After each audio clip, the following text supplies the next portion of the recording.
Assalamualaikum warahmatullahi wabarakatuh. Perkenalkan, nama saya Trisinta Handayani dengan NIM 19020029. Saya dari kelas Fire and Safety A19.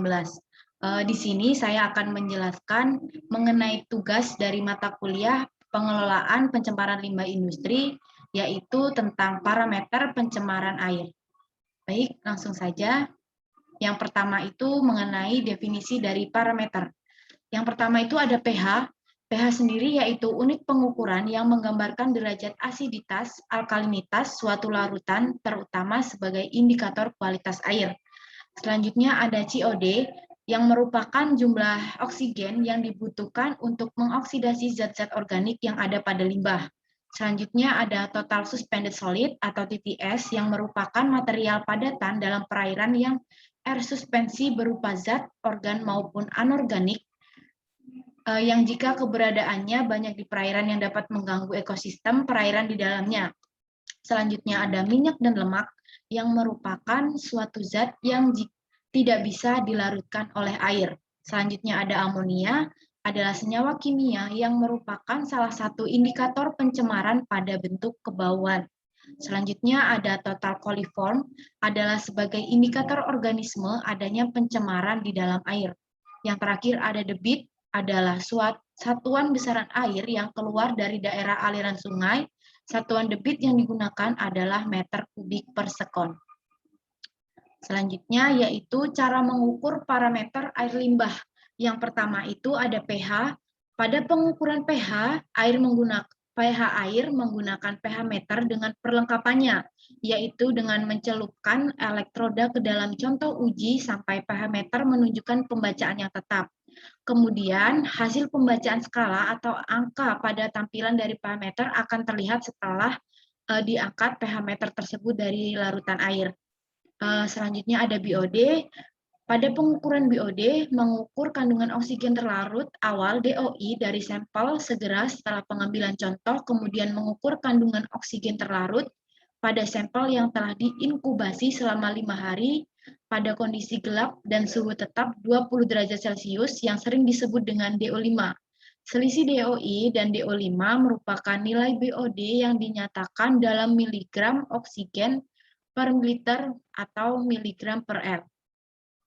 Pengukuran oksigen dapat dilakukan secara analitik dengan cara titrasi atau metode Winkler iodometri atau dengan menggunakan alat yang disebut DO-meter yang dilengkapi dengan probe khusus. Nilai baku mutu dari BOD yang telah ditetapkan yaitu 30 mg per liter. Selanjutnya ada COD, yaitu pengukuran COD menggunakan peralatan khusus reflux, penggunaan asam pekat, pemanasan, dan titrasi. Peralatan reflux diperlukan untuk menghindari berkurangnya air sampel karena pemanasan. Pada prinsipnya, pengukuran COD adalah penambahan sejumlah tertentu kalium bikromat atau K2CR2O7 sebagai oksidator pada sampel yang telah ditambahkan asam pekat dan katalis perak sulfat, kemudian dipanaskan selama beberapa waktu. Nilai baku mutu dari COD yang telah ditetapkan yaitu 100 mg per liter. Selanjutnya ada TTS, yaitu menggunakan alat spektrofotometer Nova 60, diukur contoh uji sebanyak 5 mili ke dalam tabung. Dimasukkan contoh uji ke dalam kuvet rektanguler 20 mm sel, kemudian akan tertera pada display spektrofotometer tersebut. Selanjutnya, minyak dan lemak. Menggunakan metode ekstraksi dengan mengekstrak kandungan minyak dan lemak yang terdapat dalam sampel air limbah dengan pelarut organik yang sesuai, kemudian dilakukan pengocokan dan disertai pemanasan. Selanjutnya amoniak, menggunakan metode spektrofotometri UV visible. Metode ini digunakan untuk menentukan unsur-unsur yang berkadar rendah secara kualitatif dan kuantitatif. Metode ini juga memiliki sensitivitas yang tinggi dan dapat digunakan untuk analisis amoniak dalam matriks laut. Selanjutnya ada total coliform, adalah suatu metode untuk menaksir populasi mikrobial di lahan, perairan, dan produk agrikultur. Metode ini digunakan untuk menaksir populasi mikroba berdasarkan pada ukuran kualitatif spesifik dan jasa trenik yang sedang terhitung. menetapkan adanya bakteri coliform dalam contoh air dan memperoleh indeks berdasarkan tabel MPN untuk menyatakan perkiraan jumlah coliform dalam sampel. Yang terakhir itu ada debit. Prinsip pelaksanaan pengukuran debit sungai adalah mengukur luas penampang basah, kecepatan aliran, dan tinggi muka air sungai tersebut. Debit dapat dihitung dengan rumus Q sama dengan A kali V dengan keterangan Q sama dengan, yaitu debit atau meter kubik per detik, A yaitu luas bagian penampang basah meter persegi, V adalah kecepatan aliran rata-rata pada luas bagian penampang basah atau meter per detik.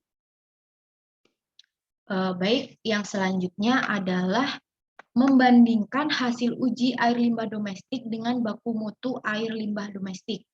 Baik, di sini sudah ada tabel. Yang pertama itu ada mengenai parameter beserta baku mutu air limbahnya dan laporan hasil uji. Di sini akan kita bandingkan antara hasil uji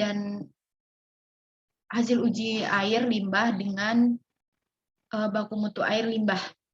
Yang pertama dari baku mutu itu ada pH dengan kadarnya yaitu 6 sampai 9 maksimum. 6 sampai 9 maksimum. Kita lihat di laporan hasil uji itu pada pH-nya sendiri itu ada 5,34. Nah, di situ berarti dia dari laporan hasil uji tidak melebihi kadar maksimum yaitu 6 sampai 9. Selanjutnya ada BOD di mana baku mutunya itu adalah 30 dan di laporan hasil ujinya itu adalah 39. Nah, pada laporan hasil uji yang tertera pada BOD ini ternyata melebihi dari kadar maksimum. Selanjutnya itu COD, di mana COD sendiri baku mutunya itu ada 100 dan di laporan hasil ujinya itu ada 122,6. Nah, COD ini juga ternyata melebihi dari baku mutu yang telah ditetapkan yaitu 100. Kemudian ada TSS di mana baku mutunya itu adalah 30 dan di laporan hasil ujinya itu ada 68,8. Nah, ternyata TSS ini pada laporan hasil uji juga melebihi kadar maksimum atau melebihi batas baku mutu yang telah ditetapkan yaitu 30. Selanjutnya ada minyak dan lemak. Pada baku mutu itu minyak dan lemak ditetapkan yaitu 5 dan di laporan hasil uji itu ada 7,230. Nah, di situ berarti dia melebihi dari baku mutu yang telah ditetapkan. Selanjutnya itu ada amoniak dengan baku mutunya itu 10. Mari kita lihat di hasil ujinya itu amoniak ternyata melebihi juga, yaitu 33,4. Melebihi baku mutunya yaitu 10. Selanjutnya itu ada total coliform, di mana baku mutunya itu dengan kadar maksimum 3000. Mari kita lihat di laporan hasil uji.